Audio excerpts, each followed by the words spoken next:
Hey everyone, today I want to show you something that I developed along with Cannot Do from the exploit server, and this is a 40,000 drops per hour general mob farm, and if I'm not mistaken this is either one of the highest or the highest drops that you can achieve in a general mob farm in Bedrock Edition. Now, first of all, before anything else, this is only a showcase and this is not survival viable at all at the moment. I'm not even sure if you can build it in survival, although I can see it being possible, but I'm not quite sure at the moment. But yeah, as you can see, the mobs are streaming in, and as you might have guessed, this is using portal tiles. So this is basically instantly teleporting the mobs into the nether to clear out the cap as fast as possible. And yeah, so that makes it a two-player design. As you can see, there are a ton of drops right here. And yeah, there are, however, a couple of disadvantages that I'm going to go into detail. So as you can see, all the mobs are flowing in through this nether portal right here, and of course the entire spawning happens on the overworld side, and what happens is that the mobs directly get spawned into a nether portal tile, and then they get teleported into the nether.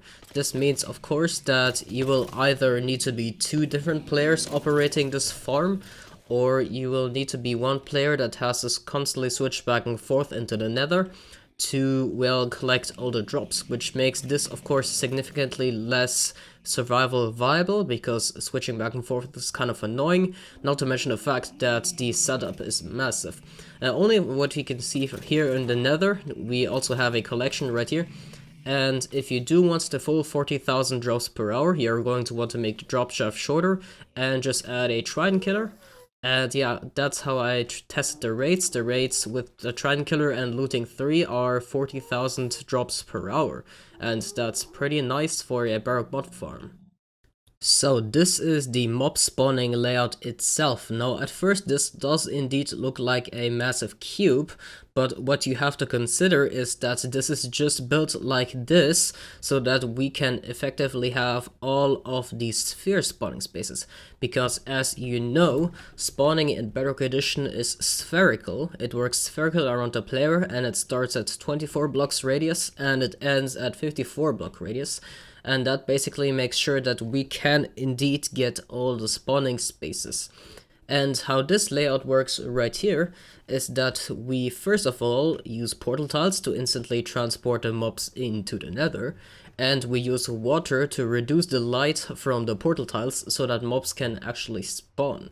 Some additional info you may need to know is that, well, mobs can spawn inside of scaffolding, and mobs in Bedrock Edition always spawn on the northwest corner of a block. That means these mobs will indeed spawn in between these four scaffolding blocks, and they will spawn inside of the portal tile. And the reason they can indeed spawn is because although the light level from the portal tile is 11, it drops down to 7 thanks to the water, because the water reduces the light levels by 2 every time it goes on. So basically right here it goes to from 11 to 9 and then to 7, and underneath the portal tiles there is also a waterlogged scaffolding, which of course also blocks light and makes sure that the mobs are able to spawn. So what will basically happen is that the mobs will spawn in the northwest corner of the scaffolding, and they will get transported into this portal, and they will all get down there. Now, in order to make sure that every spawning space within the spawning sphere is indeed covered, I have an alt account centered at around 2072, 139 to 2072, and this is basically the center of this entire thing. Now, if I just want to get out, that will be quite a while. Okay, right here. As you can see, this is about the center of this entire massive cube, and like I said, spawning works in a sphere in Bedrock Edition, so of course this is more material than you actually need to get the maximum spawning rates out of this, but for setting it up with commands, of course, this is way more practical than carving a sphere out of this, which would be very complicated. Speaking of which, the sphere farm and exploit is doing progress, but yeah, it's very complicated. So yeah, this is a very massive thing, as you can see. And another thing to note is that we are shifting these layers every so often. So as you can see, it's being shifted there, and there, and there.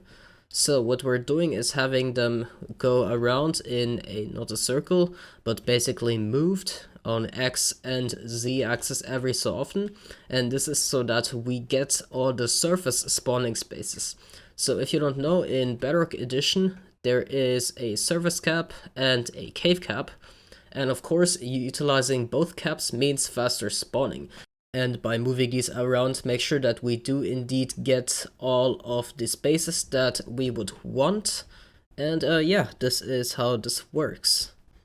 Alright, so right now, of course, I have mobs spawning off. Let's just go into the nether for a second, and we're getting some water mobs because, well, there is also water where everything spawns. But let's turn the difficulty to hard for a second. As you can see, the mobs will start flowing out like crazy, which is pretty cool. But yeah, like I said, if you saw this method thing just before, it is not very viable in survival, but you know, it's just a demonstration of how crazy farms could get in Bedrock Edition. And yes, I know 40,000 is not a lot in retrospective for Java Edition farms, but well, you have to consider that the spawning algorithm in Bedrock Edition is much slower.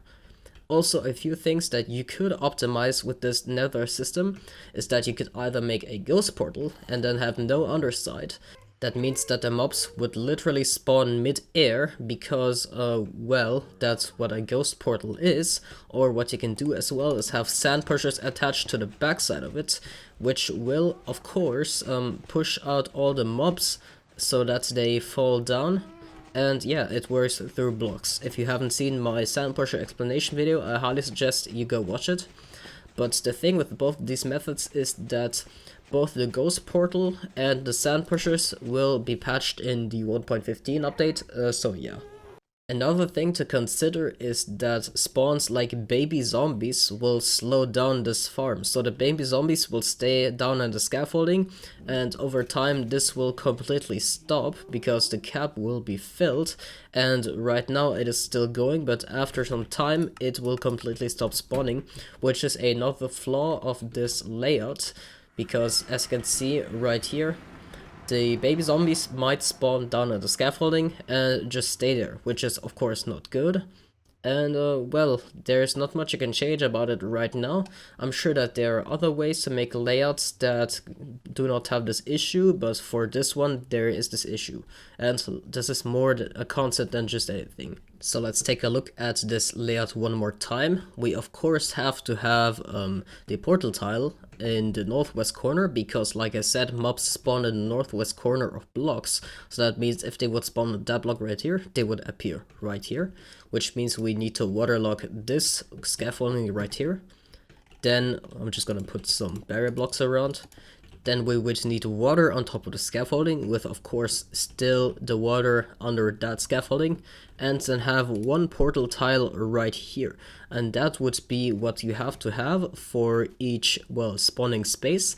And basically one cell is 2 times 2 blocks, and you can make as many of those in whatever direction you want. And that would basically insta-teleport all 2 tall mobs. Spiders would occupy that space and eventually go up and then end up in the portal. And well, baby zombies, I'm not sure if they would jump up over time, but it does seem like they are a major issue to this design as of now. But yeah, this is a very nice proof of concept, and I'm sure that there can be other layouts, like I said previously, that take care of the baby zombie issue. Oh, and if you are wondering, yes, these portal tiles are obtainable in survival, although getting them in large quantities will definitely require you to dupe them. So if you are playing on a server or a world, or in general you don't like duping things, even if it's just glitch blocks, then I won't blame you, but then you cannot build this. But yeah, personally I think that duping glitch blocks like portal tiles and bedrock and bubble column tiles and all that stuff is okay, at least in my opinion. And because this farm uses lots of portal tiles to transport the general mobs into the nether, this does also spawn a quite fair amount of pigmen. But yeah, this is only a side product. But anyways, I hope you enjoyed this little concept video. This is obviously not going to be a tutorial I'm going to do, or at least on that scale. Maybe I will do a smaller scale one if I found a solution for the baby zombies. And we'll definitely go check out Ken's video. He did something similar with a creeper farm. And yeah, join my Discord, join the Exploit Discord. But that being said, thank you very much for watching. My name is Nex, and bye.